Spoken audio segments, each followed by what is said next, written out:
The main message that I would like to get across to my readers is that there is a juxtaposed history, meaning that there are two histories that are parallel. They run side by side.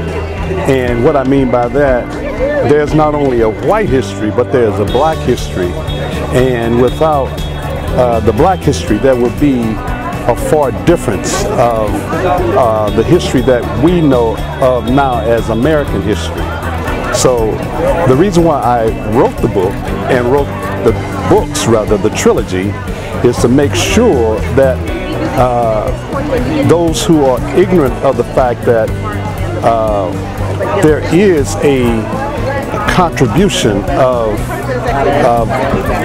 people of color from Africa played a tremendous part in making this country what the president says now, a great nation.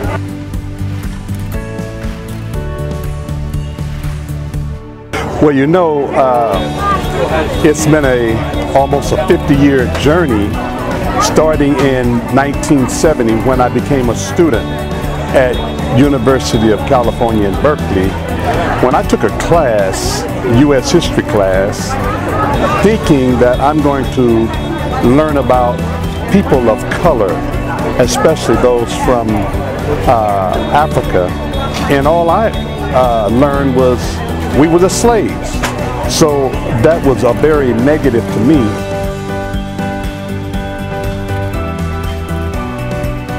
Oh, well, you know, you get better as time goes on.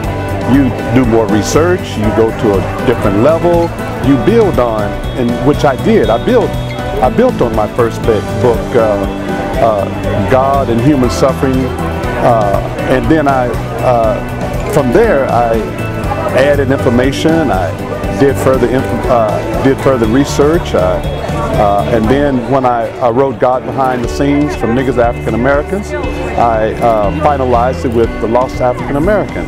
So you constantly do research, you constantly do interviews and gather information as you go on and build from your last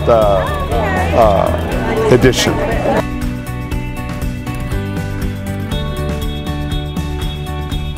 Oh, wow. I love reading the Bible. I love working out. I love coaching, track and field.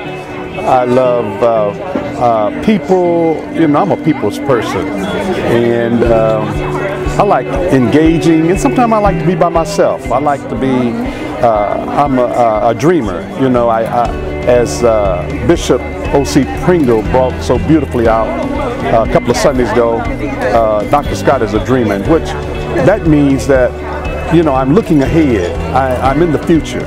You know, I'm always looking in the future. A person never progress, they die.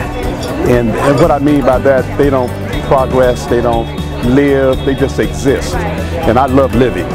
And I love doing research and talking with people.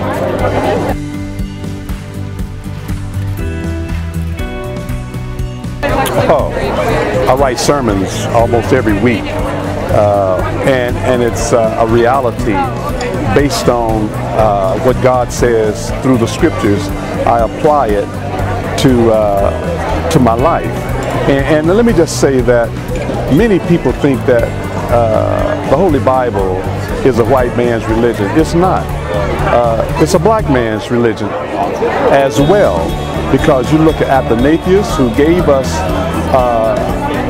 the 27 books of the New Testament, and you look at all of the characters, many of the characters of the Bible, they had black blood running through their veins. So, you know, I just want to put that in there.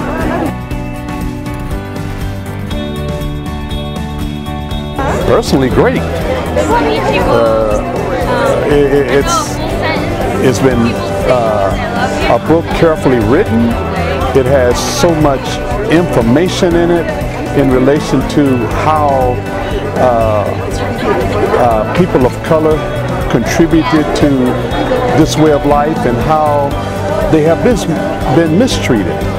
And the lost African American sums it up that